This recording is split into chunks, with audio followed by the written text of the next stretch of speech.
Parshas Tzav begins as follows: Vaydaber Hashem al Moshe lemor. We've heard this type of formulation frequently, and Hashem said to Moshe, saying, Tzav es Aharon v'esbanav lemor. Command Aaron and his sons, saying, Zos Taras Allah, this is the law, or these are the laws of the Korban Olah, the Korban that is completely consumed. And the Torah continues in describing the various rules concerning the Korban Olah. And the question is, why does the Torah use the words Tzav? Tzav is not unheard of, but unusual.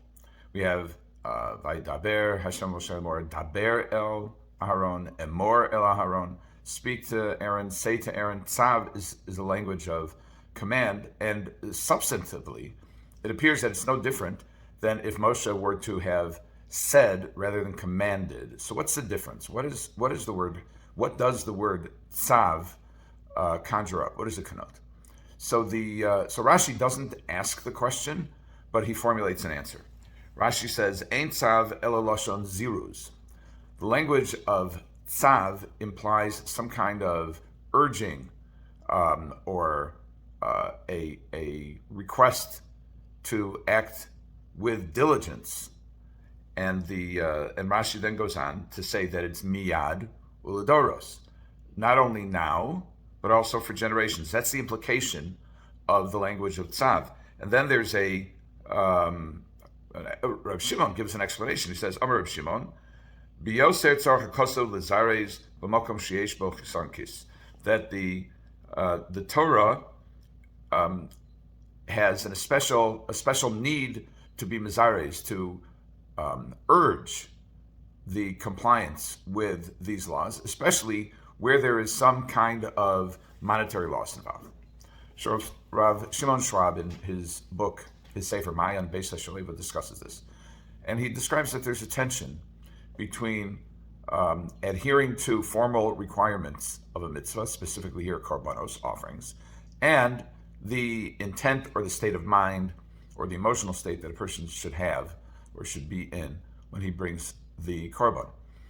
And he says that during the first Beis HaMikdash, the first temple, that there was a tendency, which is recorded in the words of rebuke in the Nevi'im, in the prophets. There was a tendency to treat this as the korbanos as formalistic, as ritual that required punctilious adherence to detail about the physical aspect of the korban.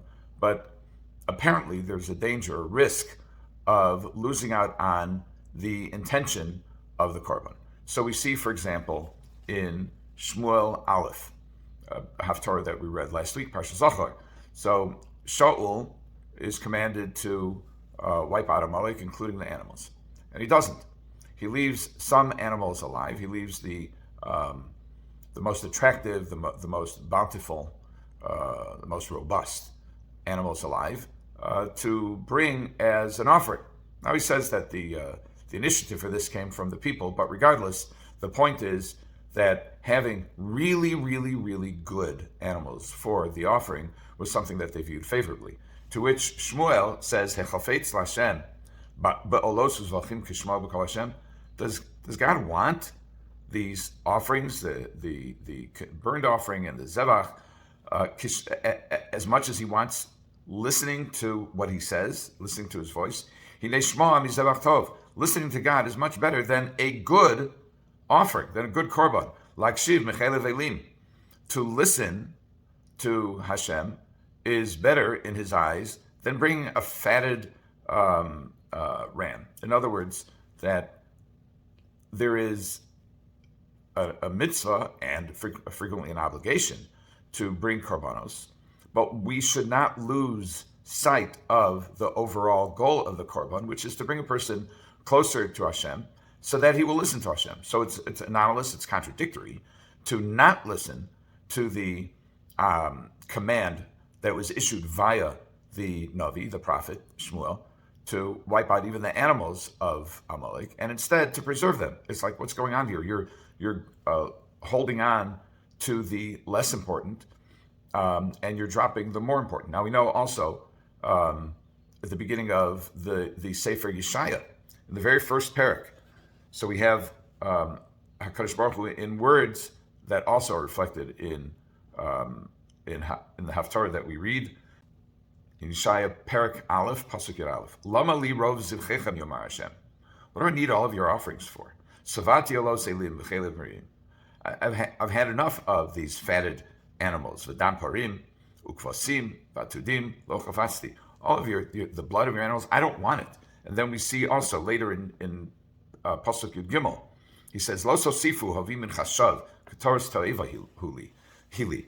That don't continue to bring these empty, wanton, purposeless offerings. The mincha, the meal offering, or the ketores is an abomination to me. Not only is it attractive, is it not attractive to Kadosh Baruch Hu, it's repulsive to Kadosh Baruch Hu. Why?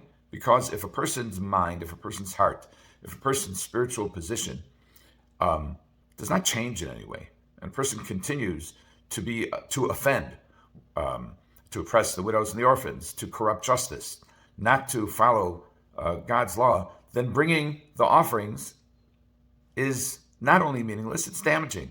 It's counterproductive. It shows that you're putting the emphasis in the wrong place. But then there's a danger of the flip side. The danger of the flip side is that, and this is recorded in Sefer Malachi, in the prophet of Malachi, Magishim al mizbechi lechem go'al v'amartem b'megal nucha v'amrechem shulchan Hashem nivzehu.